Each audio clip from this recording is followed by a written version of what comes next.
1st to 4th. And before we get started, let me give you a little bit of ground rule. By the way, I'm Bob Mahaney, VP for Membership, NPMA. So welcome aboard. And everybody is on mute for now. So as we go through the presentations, each speaker has indicated they did not mind being interrupted for questions. So you're wondering, how do I do that? They can't see me. Well, the way you do it is you raise your hand in the virtual meeting, and then you can type in your question, or perhaps you get recognized to ask the question. But you can raise your hand, type in your question, and then they'll be able to see it and respond to you. So our first presenter for the morning, or noon here, Central Time, is Jessica Zazara, our Vice President for Communications and Marketing. So let me turn this over to Jessica. Okay. Thank you, Bob. So I just wanted to take a few minutes to tell everyone about Asset Management Awareness Month. So I'm really excited about this March and all of the activities that we have planned to help you spread awareness about the value that asset management provides your organizations. I believe most of you are aware of what's going on this month because you did attend this first webinar that we have for March. So thank you all for participating, and I hope that you will find this to be a very beneficial time and enjoy all of the free activities, and also share this with everyone you know, because everything is open to the public because the goal is to spread awareness. So a quick overview of the different types of activities that we have planned for the month. So every month, or every Monday throughout the month, is Mission Monday. So basically we're giving you kind of a small mission that we're asking you to try and complete throughout the week. It's all geared towards spreading awareness about asset management.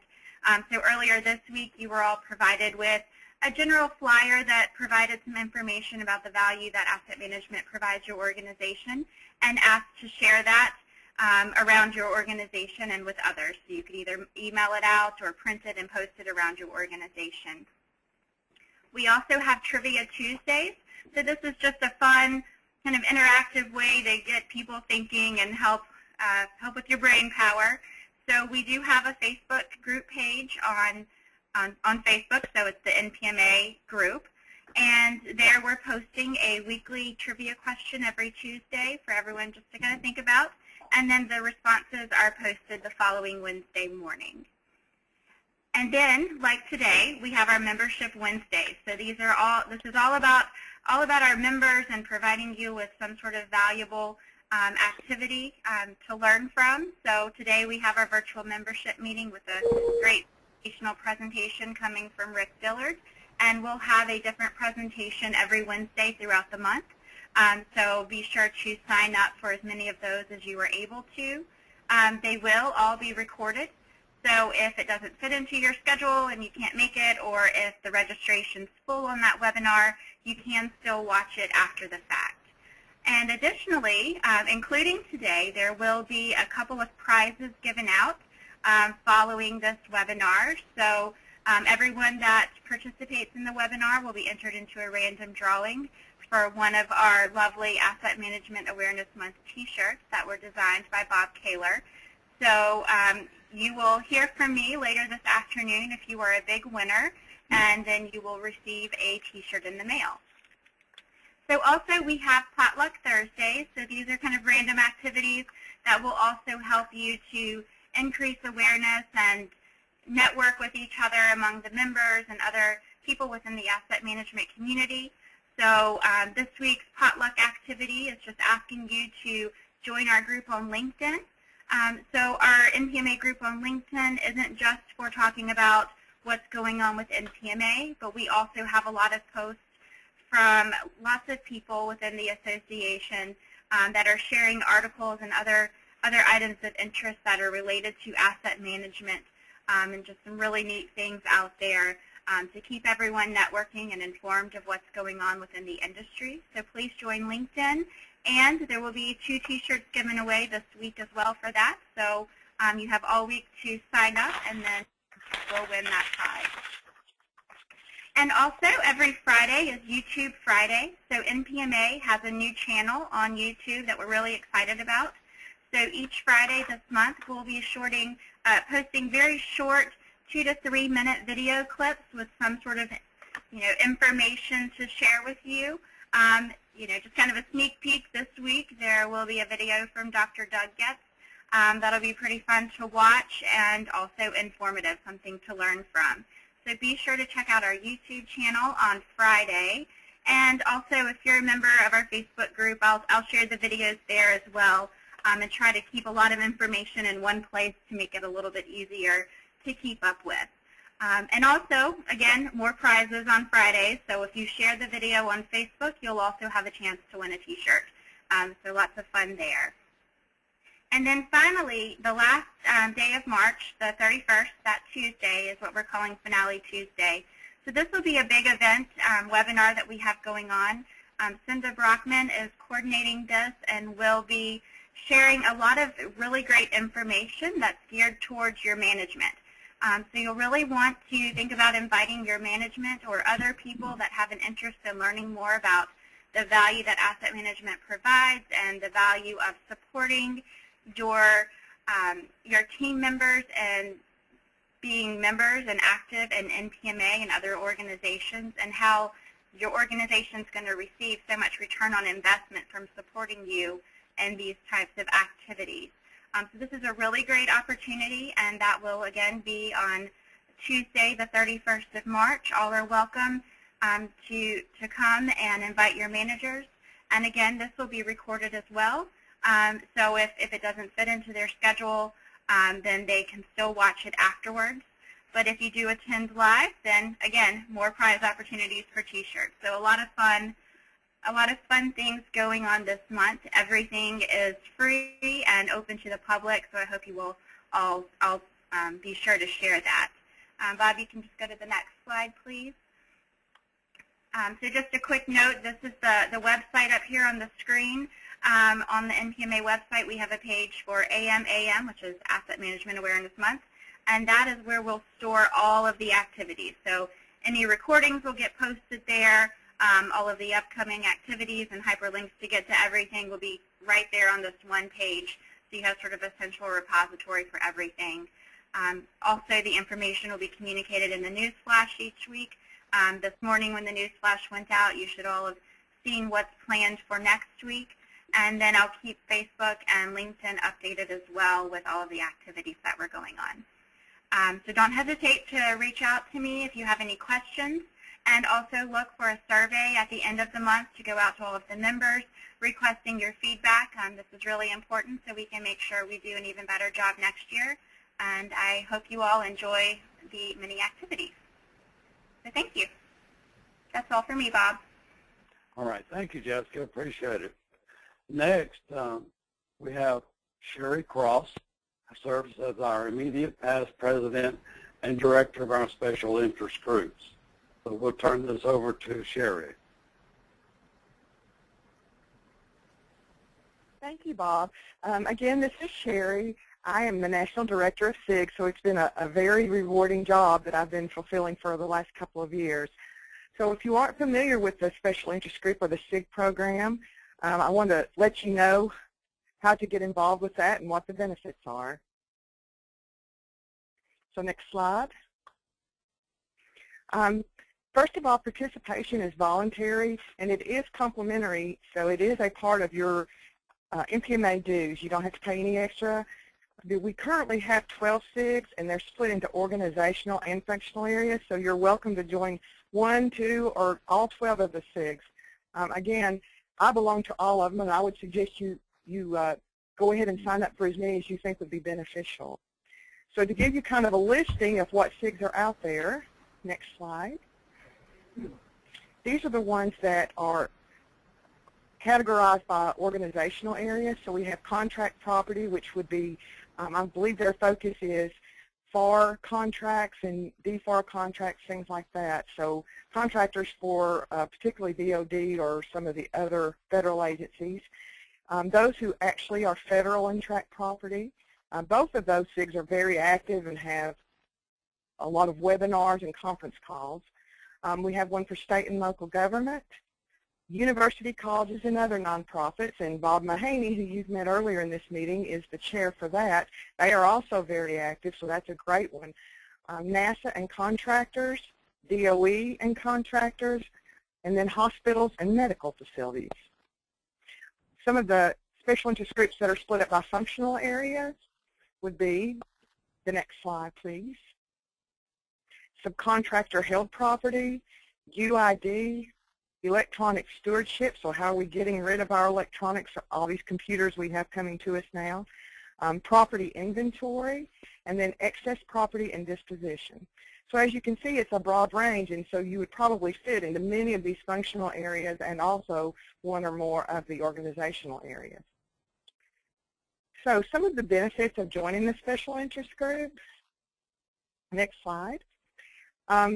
Again, we realize that we are all property managers and a lot of us speak the same language, but for each specific discipline or organization, a lot of times we're under different regulations. So it really puts you in touch with those that are doing the same things you do and understand the regulations that you're under and things like that. Can never say enough about the networking. One of the things I think is the greatest benefit of NPMA as a whole, that you will meet people through these SIGs that, again, you can ask questions, share ideas, have you ever done this? I've seen, for problem solving, I've seen people put a question on one of the forums, the discussion forums, and within 10 minutes they're getting responses. And we do have a lot of some of the senior members of NPMA, not in age, but in time belonging to NPMA, that they go out there frequently and answer questions. So a lot of good networking and problem solving. And then you can share new methods. I've seen such questions like, has anybody implemented RFID? What has been your experience? So it's a really easy way to benchmark without ever leaving your office. So next slide, please.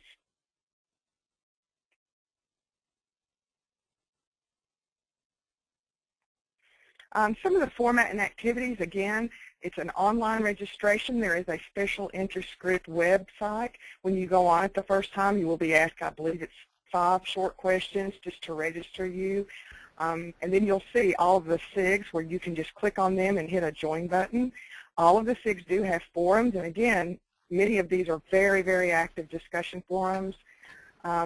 A lot of the SIGs are having webinars and conference calls, so on the SIG website there is an events column on the far right-hand side, and you can see what events are coming up and register for those. Most of those are free. During our NES and our spring and fall educational seminars, most of the SIGs, you know, if there are enough people there, will have meetings and workshops. Definitely at NES, all of the SIGs will meet and also have workshops. So I encourage you to reach out to these SIGs. Again, it doesn't cost you anything, and hoping that you will find the benefits we've listed here. Let me know if anyone has any questions or needs any advice or help on getting to those SIG websites. I will turn this back over to Bob.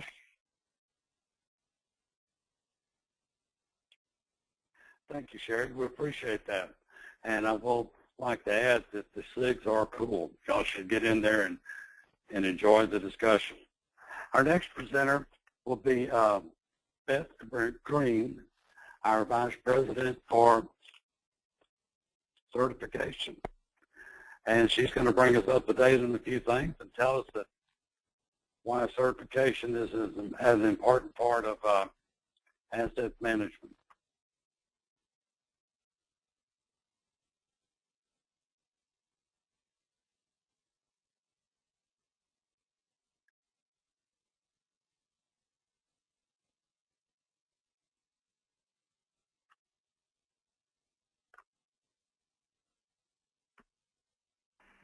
Beth, if you're talking, I think you're on too. Yes, I realize that. Sorry, everyone. Welcome. Bob, go to the next slide, please. I'd like to talk a little bit about the benefits of certification program or achieving certification. First of all, you show that you have a professional stature. It shows that you care about your career. And some of the benefits, you would show your peers and your management how you are enhancing your knowledge by obtaining your certification. The property management is a career just like other careers like finance management, logistics management. How about your nurses? How about your mechanics? How about your CPAs? They all have certification programs. There are many benefits in obtaining your certification. Once you've achieved certification, there is a renewal process. The process requires you to expand your knowledge by staying current within your profession. If you see a job announcement through the NPMA, most times the employers are seeking people who have achieved certain levels of certification. Also, you'll be part of a peer level with others, and you all speaking the same language. That's what's important. Next slide, Bob.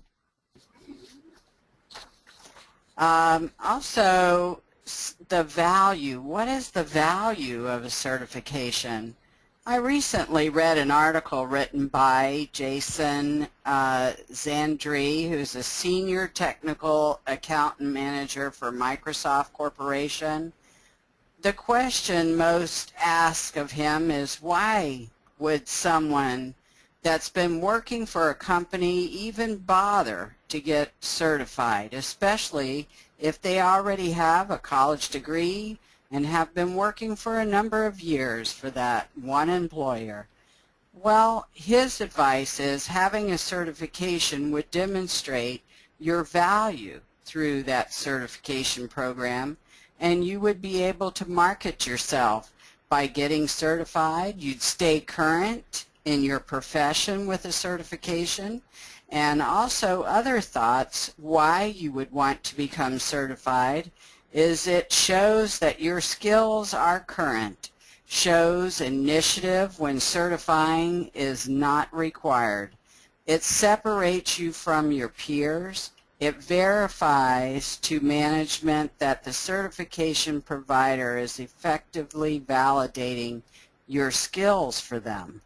And keeping you, and it also keeps you valuable and marketable in the event of, how about a reduction in workforce?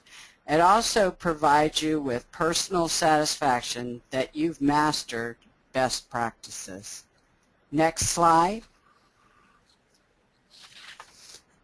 We're trying to achieve accreditation for our certification program. And what is accreditation? A lot of people ask that. It is the process by which a credentialing or educational program is evaluated against defined standards. And when in compliance with these standards, is awarded recognition by a third party, somebody outside of NPMA, somebody that has registered themselves as a credentialing agency. I guess the next question is, what is the value of accreditation?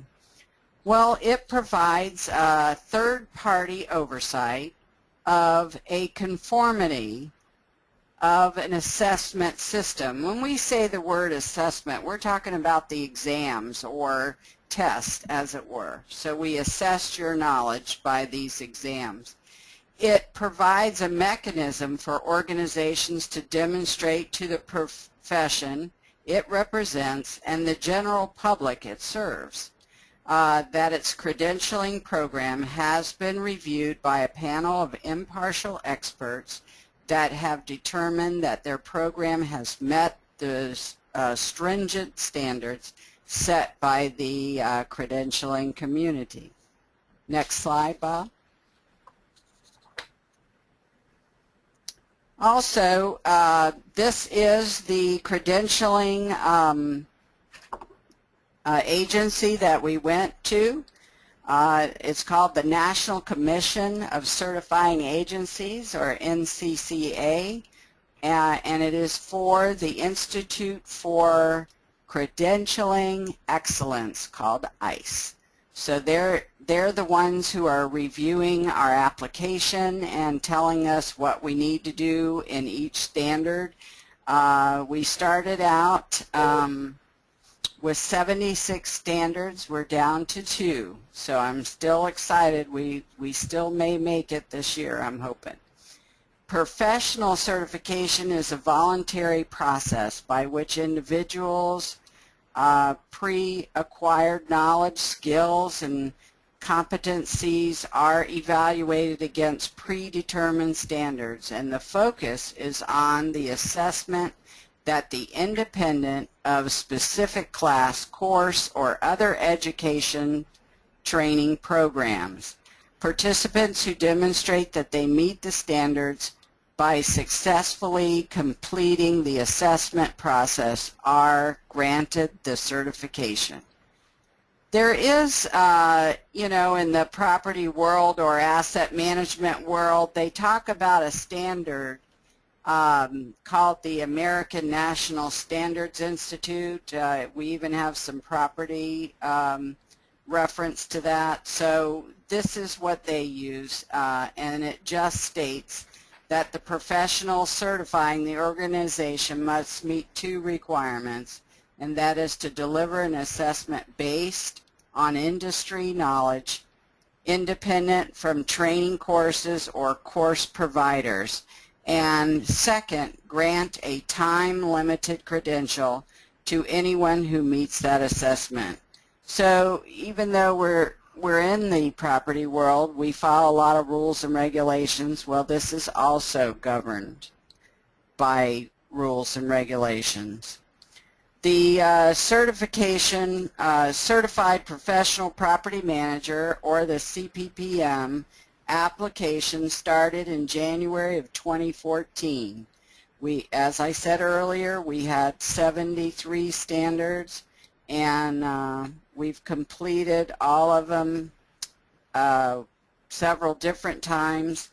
July 2014 we had a deferral, November 14th we had another deferral, and now I've just, as a matter of fact, as of this week, received notification we have a deferral for 2 more standards.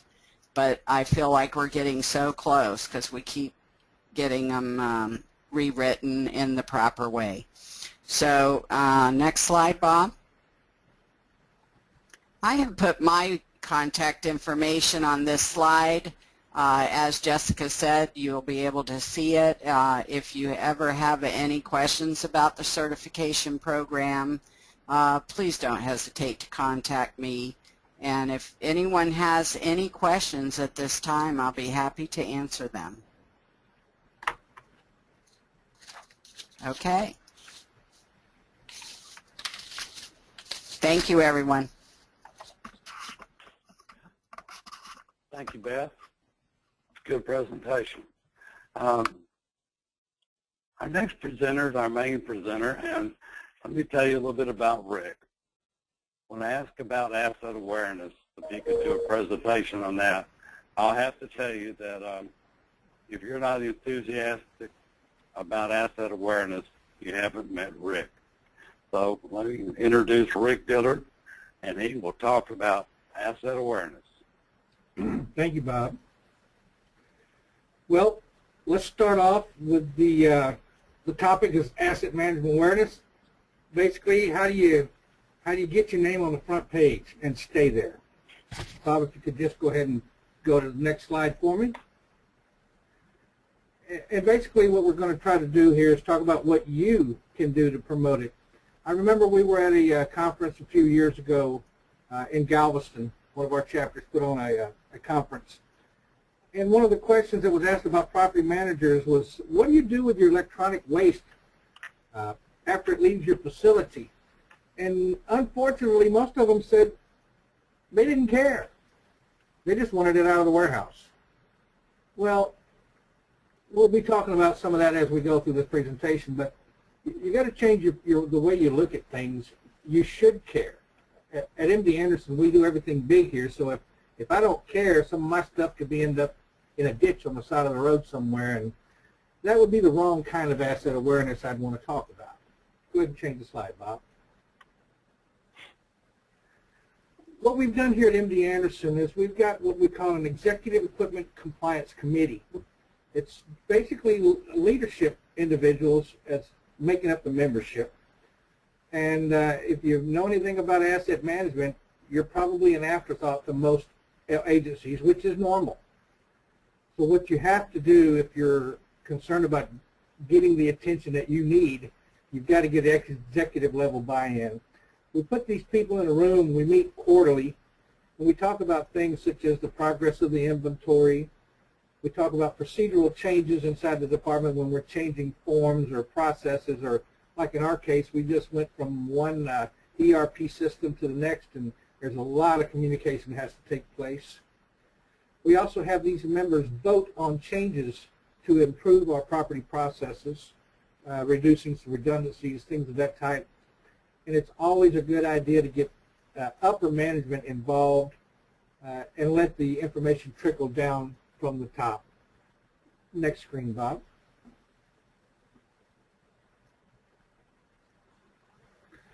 After the Executive Compliance Committee has been established, one of the things we did a few years ago at MD Anderson, we created what's called a Property Officer Network.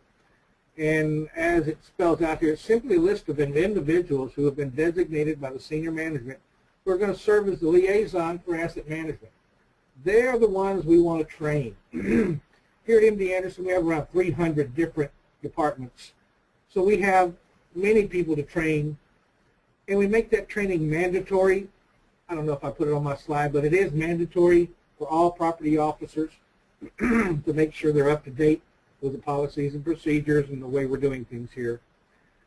Ideally, these individuals will be at a manager level for many reasons, but the most important reason from my perspective is it keeps the list fairly static.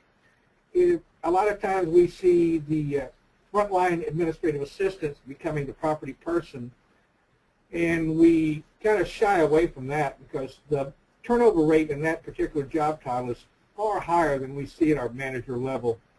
And if you're the one trying to keep up with the list of names, you want to try to reduce the amount of work as much as possible. So that's why we've decided to pick at manager level and up to be a property officer. And so far it's worked very well. Also, it's going to be kind of tough for an administrative assistant to get anybody to listen or jump when he or she says jump due to their position in the department. So it makes sense to have them at a manager level. We also make this list available on our website so that all the employees that need to know who's the property officer, or who do I need to get with to transfer something, that information is available on our website. Next screen, Bob. And forgive me for going too fast. If I am, somebody slow me down. We also have had competitions with our property officers. This was a few years ago, actual photograph of one of our groups who had won the competition. We put together an ice cream social for them. It was very well received. We haven't done it every year for various different reasons, but my objective here was to promote asset awareness and try to educate others in how to do so. And this is one way to do that. Because I find myself constantly beating up the low performers and forgetting that we've got some out there that are really doing a good job. And you've got to make sure that you congratulate the ones that are getting it done, because you're always going to have the ones who aren't getting it done. So make a special point to congratulate those. In fact, once you start doing so, you'll see that others are going to be competing for that notoriety or those bragging rights, and it becomes infectious. We put their names and photos on your website, kind of brag about them. Make a big deal out of doing a good job. You know, as I said earlier, we beat up, or at least I do, I beat people up routinely for not getting things done. You're too slow on your inventory. Why isn't this tagged? Those type of issues. But we've got some out there that are really proactive, and sometimes in the heat of battle you forget to look up to those who are doing it well. So that's one thing I would key on is, you know, celebrate your top performers. Next slide, please, Bob. We also provide property network training.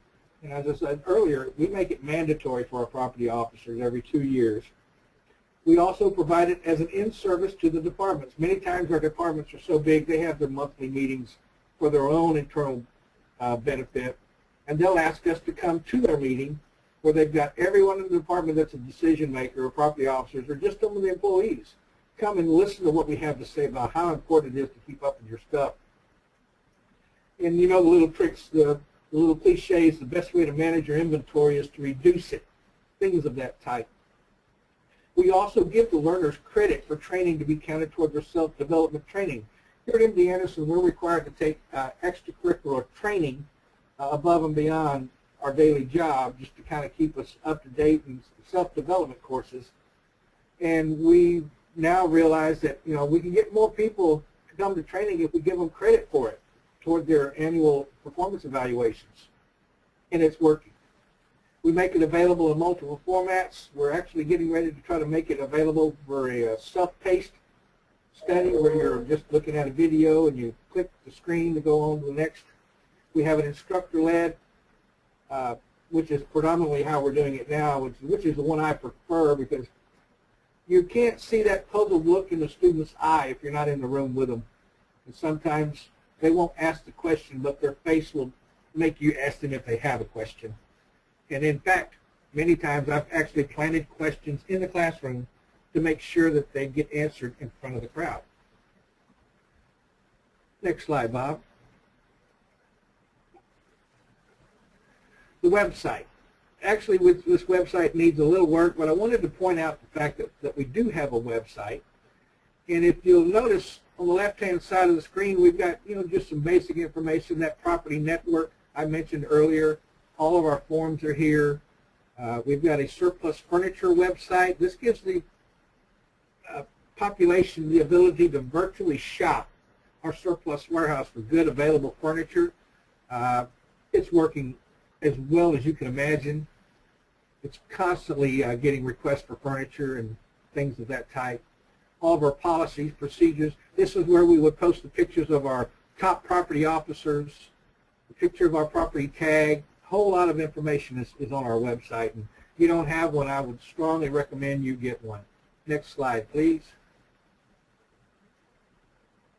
Property awareness vehicles. So I was thinking to myself, how many different ways can you get this word out on the street? Well, obviously the newsletters. If you have the staff, and currently I don't, but newsletters are always a good idea to put out to at least your property network population through an email. We have a property officer mail group where we can send one email to all of our property officers, kind of give them updates on things and kind of supplement the training. External events. You know, in my surplus warehouse operations, there's a lot of stuff going out the door, and some of it could probably be sold or recycled and things of that type.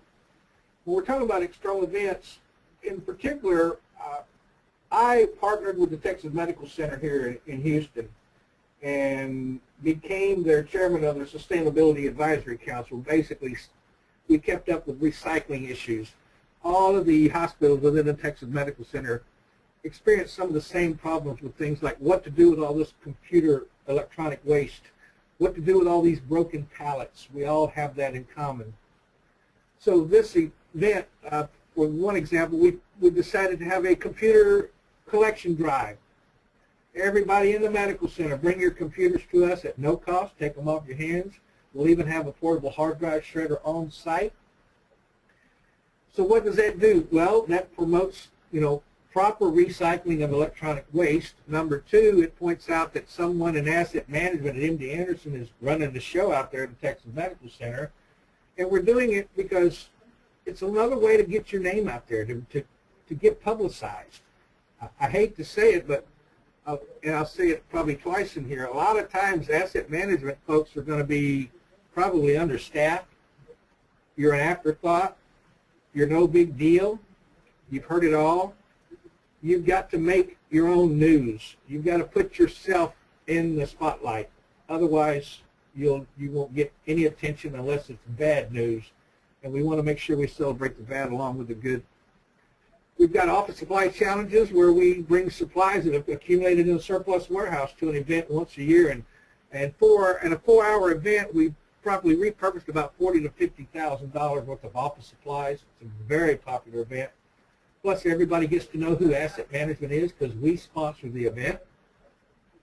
We're involved in the recycling competition. We're a battle of the buildings where each building competes to win an award and see who's the best recycler. And right now, we're the #1 recycler of electronic waste in the medical center. And we're probably real close to the top when it comes to cardboard, wooden pallets, plastic, metal, scrap metal. We recycle as much as we can. We have a lot of internal auctions where, at MD Anderson, we have these fundraising programs for some of our patients and family members. And I started a few years ago bidding on some of these quilts as your friends in asset management. A few times I've won the bids, but I did it more as a PR campaign to make folks say, hey, well, those folks in asset management, they're all right. Look at that. They're bidding on things. They're not doing it for themselves. Doing everything I can think of to get asset management in the conversation. Next slide, please.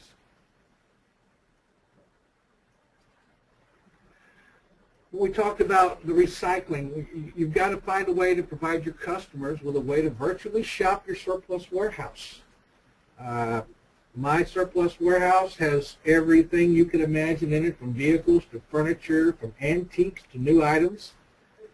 We're working at providing them a way to just click on their screen and see what's available in the warehouse. We're doing that with furniture and fixtures right now, which is probably the #1 repurposing item right now, but laboratory equipment is slowly coming into the second place and may overtake the pack eventually.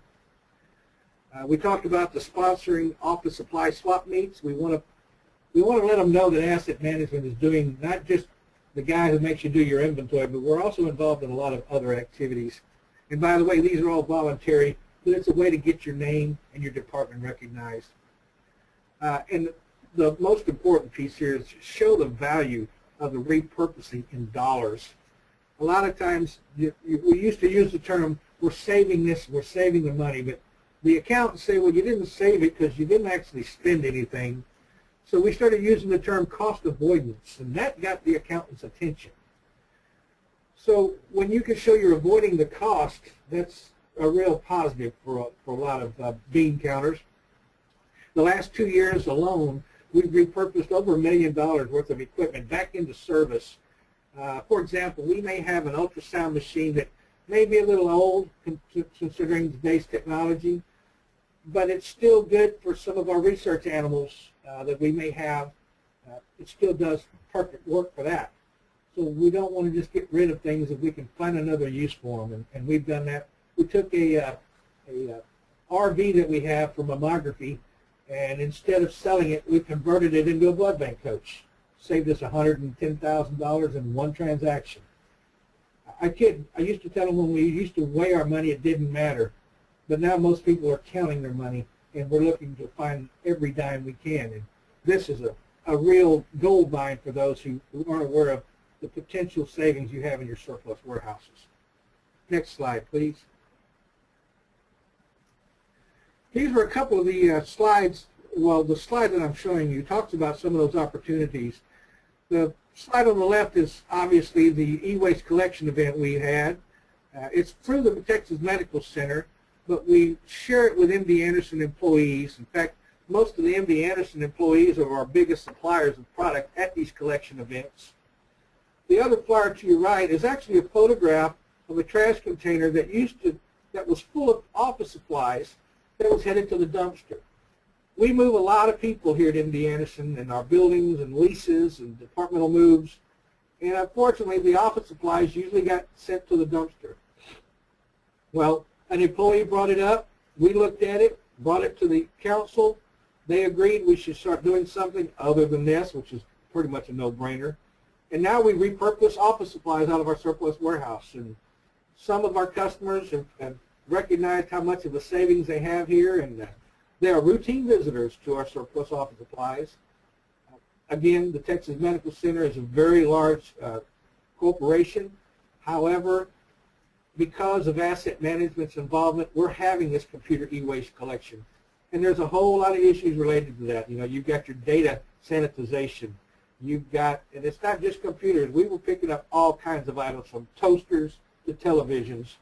The community loved it. And in fact, they're looking for it to happen again. This is be our coming up on our 4th year we've done it, and each year we seem to be getting more and more product. Next slide, Bob. So the main thing of all is you've got to speak up. And as I said earlier, most asset management departments are understaffed. And that would be even more of a reason to speak up about your department because, again, if you don't, nobody will. Market and publicize your department and their efforts, like we talked about. I want everybody to know that asset management is running this Texas Medical Center e-waste collection event. Asset management is promoting an office supply trade fair. Asset management is recycling scrap metal. All those type of things. In fact, we have a program called Battle of the Buildings. I may have mentioned it earlier. It's one of the unintended benefits of this program is it's making people start to see what's in their dumpsters. And if you haven't looked in your dumpsters lately, I strongly recommend you take a look every now and then, and you're going to find things in your dumpster that A, probably shouldn't be there, B, could be reused in another application, or C, can be sold or recycled. The last option should be your trash dumpster. This competition for awards and publishing their accomplishments, that goes for property officers, it goes for the Battle of the Buildings, it goes for everything. There's a lot of people out in this world, me included, that when it comes to the competition, it really gets our interest. If I just win once, I'll be happy, but I want to win. And there's a lot of people that want to win. So when you put the awards out there and you publish their accomplishments, you're going to get a lot of interested individuals. And last but not least, talk about this with your new employee orientation programs. I have long been a supporter of getting in the face of every new employee just so that they understand what this little silver barcoded inventory tag means. We've got about 35,000 moving assets around here with these silver barcoded tags. And I think it would be a good idea that the new employees get told, you're going to see these tags everywhere, and this is why they're on there, and this is what you do and do not do. And then give them something like a little magnet that looks like your property tag with a phone number. It says, if you've got any questions about something with this tag, call this number. Just awareness. You have to kind of sell yourself. You kind of have to sacrifice, how do I say it? You have to have no shame in how you do it. A lot of people know us now, and most of them are all for good reasons. So with that said, the last slide, Bob, is simply an aerial photograph of the Texas Medical Center, and this is actually a few years ago. It's a big place. We have been copied in what we're doing here in some of our inventory processes, our surplus operations by other agencies. That's a good thing. And the good thing is when people ask, well, what are other agencies doing? Hopefully they'll come and look at what we're doing, because I take it personal, and not only are we generally the #1 cancer center in the planet, I want us to be the #1 asset management department as well. And with that said, that ends my presentation, and I'll take any questions that you may have.